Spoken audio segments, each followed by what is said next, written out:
여러분 안녕하세요.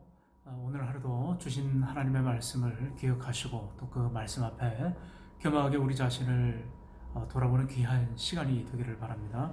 예레미야 48장 36절에서 47절 말씀입니다. 자, 48장의 긴 내용이 바로 이 모압에 관한 심판, 멸망에 관한 내용으로 다 이루어져 있었습니다. 하나님의 마음이 오늘 본문 가운데 나타나 있는데요. 하나님은 그 누구도 망하게 되는 것을 원하시는 하나님이 아니십니다. 하나님은 한 영혼이라도 주님께 돌아오기를 간절히 바라시는 하나님이시죠. 그렇기 때문에 우리에게 예수 그리스도를 허락해 주셨습니다. 구약의 시대도 하나님께서 마찬가지입니다. 하나님 앞에 다 벌을 받고 징계를 받는 데는 이유가 다 있습니다. 그 이유가 무엇입니까? 사람들 속에 가득 차 있는 죄악 때문에 그렇습니다. 스스로 높아지려고 하는 교만이라든지 탐욕이라고 하든지 여러 가지 각종 그 죄로 인해서 하나님을 떠나고 하나님 앞에 그릇 행하였기 때문에 하나님 그들을 징계하시고 벌하시는 데 있는 거죠. 사람들은 자신의 생각이 늘 언제나 옳은 줄로 알고 있습니다. 그러나 하나님 보실 때 하나님은 언제나 공의의 하나님, 정의의 하나님이시죠. 하나님 보실 때 반드시 그 심령 가운데 문제가 있기 때문인 거죠.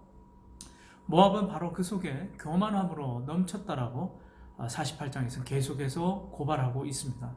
오늘 하나님은 모압을 향해서 슬픈 마음을 드러내고 계십니다. 하나님께서 아까 말했던 것처럼 이 세상의 모든 영혼이 그 죽음을 향해서 안타깝게 달려가는 것을 기뻐하지 않으십니다. 하나님은 슬퍼하시는 하나님이시죠. 오늘 이 모압은 아브라함의 조카였던 롯의, 그러니까 아브라함과 이스라엘 민족의 형제 나라였습니다. 하나님은 롯을 얼마나 긍휼히 여겨주시고 또 그 민족을 얼마나 불쌍히 여겨주셨습니까? 이제 그런 모압이 죽임을 당하고 멸망을 당하게 되니까 하나님 마음 가운데 이 탄식하는 마음이 가득하게 됐던 거죠. 36절 말씀입니다. 그러므로 나의 마음이 모압을 위하여 피리같이 소리내며 나의 마음이 길헤레스 사람들을 위하여 피리같이 소리내라니 이는 그가 모은 재물이 없어졌습니다. 아멘. 하나님이 이 36절에도 보면 알겠지만은 이 모압 사람들의 안타까운 그런 멸망당하는 그 현장, 그 비참한 현실을 두고 하나님은 마치 피리 부는, 그래서 이 슬피 우는 자들과 마찬가지로 하나님도 탄식하고 계시고 안타까워하고 계심을 나타내고 계십니다. 그들이 처한 상황들을 보면서 이 비참한 현실 앞에 이 죽음을 애곡하는 그런 스스로 몸을 자해하는 그런 의식을 가집니다. 하나님께서 마음에 들지 않는 그릇을 깨뜨린 같이 모압을 완전히 파괴하신다라고 또 본문에서 말씀하고 계십니다. 그리고 많은 사람들의 수치가 되고 부끄러움거리가 되고 조롱거리고 전락되고 마는 이 모압의 슬픈 현실, 그 비참한 모습을 본문에서 그려내고 있습니다. 여러분, 왜 이렇게 모압이 되었습니까? 우리는 그 원인을 너무나 잘 알고 있습니다. 42절 말씀입니다. 모압이 여호와를 거슬러 자만하였으므로 멸망하고 다시는 나라를 이루지 못하리로다. 뭐라고 나와 있어요? 모압이 자만하였으므로 라고 이렇게 나와 있습니다. 어제 본문에 보니까 심한 교만으로 이렇게 되어 있죠. 최상급의 교만. 하나님께서 가장 싫어하는 그 교만이 최고로 저로 달했던 그 나라가 바로 모압이라고 하는 거예요. 견고한 성읍과 풍족한 재물로 인해서 그들의 마음은 우쭐해졌습니다. 그 어느 것도 두려워할 마음이 없었고 스스로가 높아져서 하나님을 무시하고 이웃나라인 형제나라인 이스라엘을 조롱하고 그들이 망하게 되는 것을 그저 조소하고 반감만 했던 나라가 바로 이 모압이라고 하는 나라였다는 거죠. 그들이 쌓은 심한 교만으로 하나님 앞에 지금 벌을 받게 된 것입니다. 그럼에도 하나님께서 모압을 기억하시고 모압을 향한 회복의 말씀, 그 약속을 하고 계십니다.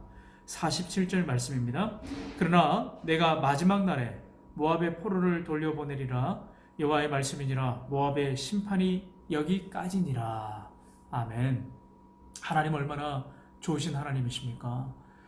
이처럼 악한 교만과 여러 가지 하나님 앞에 죄를 받아 파멸당하고 완전히 멸망당할 그 모압도 하나님의 그 긍휼하신 인내의 그 손길 앞에 회복의 약속을 이렇게 보장받는 것을 보게 됩니다. 하나님의 분명한 성품, 그 속성을 우리가 알 수가 있는 거죠. 하나님은 어떤 하나님이신가?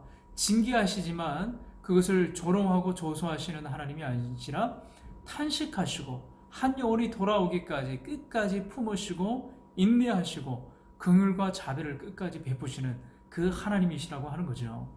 사랑하는 우리 청년 여러분, 오늘 우리는 이 하나님의 은혜에 대해서 오늘 묵상해 보기를 간절히 바랍니다.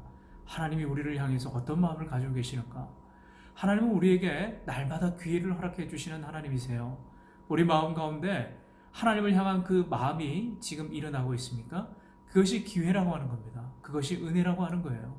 오늘도 우리는 은밀한 방을 찾아야 됩니다.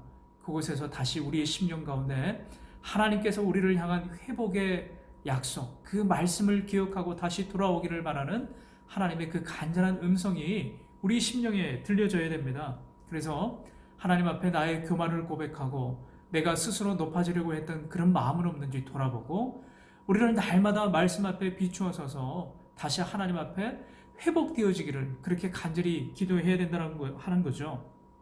다시 말씀 앞에 철저하게 검증받아야 되고 다시 성령의 금으로 우리의 심령이 해부되고 낱낱이 우리의 죄악들이 주님 앞에 드러내고 그래서 이 만물의 주인 되시고 역사의 주관 되시는 그 하나님 앞에 우리의 모든 삶을 의탁하고 하나님만을 의지하겠습니다. 그 고백으로 다시 나아가셔야 된다고 하는 겁니다. 오늘 하루 그런 은혜가 여러분들 삶 가운데 충만하게 있기를 간절히 축복합니다.